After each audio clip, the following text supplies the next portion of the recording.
लोकसभेची निवडणूक लढल्यानंतर शेतकरी नेते रविकांत तुपकर हे आता विधानसभेच्या रिंगणात उतरणार आहेत आणि बुलढाणा जिल्ह्यातील 7ही विधानसभा ते लढवणार असल्याची त्यांनी घोषणा केली होती। त्याच अनुषंगाने त्यांचं जिल्हाभर जे आहे बैठका सुरू आहेत। आज ते मेकर विधानसभेत आहेत। नेमकं काय सुरू आहे आणि कसा प्रतिसाद त्यांना मिळतोय ते आपण त्यांच्याकडून जाणून घेऊया। भाऊ, आपण सातत्यानं फिरत आहात, बैठका घेत आहात, कसा प्रतिसाद आहे आणि कुठल्या कुठल्या विधानसभा आपण जिल्ह्यातल्या लढवणार आहे? नाही, मुळामध्ये आज शेतकरी अडचणीत आहे, शेतमजूर अडचणीत आहे, गावगाड्यातला माणूस अडचणीत आहे। सोयाबीनला भाव नाही, कापसाला भाव नाही, उत्पादन खर्च जेवढा होतो त्याच्या अर्धा सुद्धा भाव शेतकऱ्यांना मिळत नाही। उदाहरणार्थ सोयाबीनचा 7-7.5 उत्पादन खर्च आहे आणि प्रत्यक्ष बाजारात मिळणारा भाव 47-48 रुपये। त्यामुळे शेतकरी अडचणीत आहे। हक्काचा पीक विमा गेली 9 महिने झाले आम्हाला मिळाला नाही। त्या विमा कंपन्यांवर कारवाई सरकार करायला तयार नाही। 12% व्याजानं आम्हाला पैसे दिले पाहिजे शेतकऱ्यांना, ते मिळायला तयार नाही। दुसऱ्या बाजूला महाराष्ट्र सरकारने कर्जमुक्ती केली पाहिजे अशी आमची मागणी आहे। लाडक्या बहिणीला तुम्ही 1,500 रुपये दिले, आमच्या पोटात दुखत नाही, आमचीच बहिणीला तुम्ही दिले, परंतु 1,500च्या ऐवजी 10,000 दिले असते तर अधिक उत्तम झालं असतं।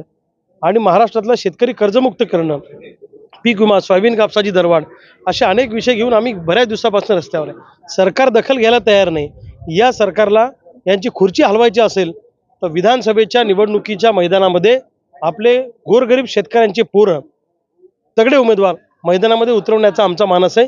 शेतकऱ्यांची आणि शेतमजुरांची एक पॉलिटिकल वोट बँक या निवडणुकीच्या माध्यमातून आम्ही दाखवणार आहोत।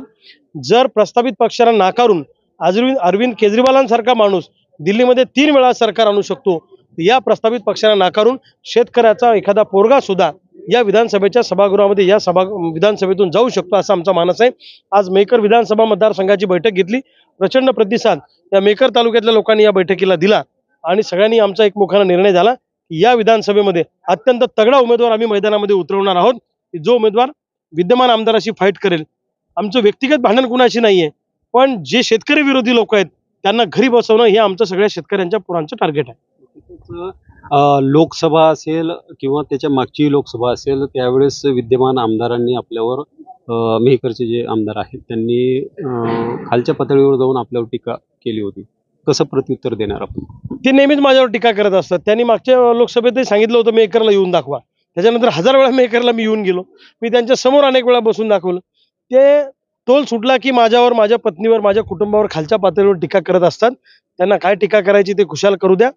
ही निवडणूक आम्ही त्यांच्या नाकावर टिचून लढलो। ठीक आहे, जळगाव जामोद खामगावमध्ये माझा पराभव जरी झालेला असला तरी सुद्धा प्रस्थापित पक्षांच्या नाकात दम आणण्याचं काम त्या सामान्य जनतेने करून दाखवलं आणि यांना कळणार नाही, सामान्य जनता आमच्यासोबत खंबीरपणे आमच्या पाठीशी ताकदीने उभी आहे।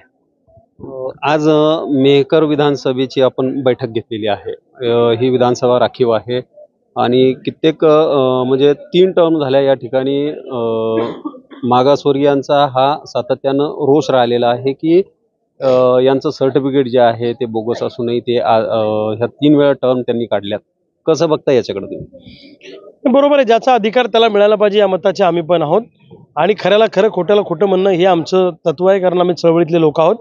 या मेकरच्या राखीव विधानसभा मतदारसंघामध्ये आमचा तगडा उमेदवार मैदानामध्ये आम्ही सगळ्यांच्या वतीने उतरवणार आहोत आणि तो उमेदवार इतका तगडा असेल की 100% फाईट आमच्यासोबतच होईल अशी परिस्थिती राहील। निश्चितच। तर हे होते आपल्यासोबत शेतकरी नेते रविकांत तुपकर, ज्यांनी बुलढाणा जिल्ह्यातील 7ही विधानसभा लढवणार असल्याचं सांगत मेकर विधानसभा देखील या ठिकाणी तगडा उमेदवार देणार असल्याचं ते बोलत आहेत। दीपक मोरे।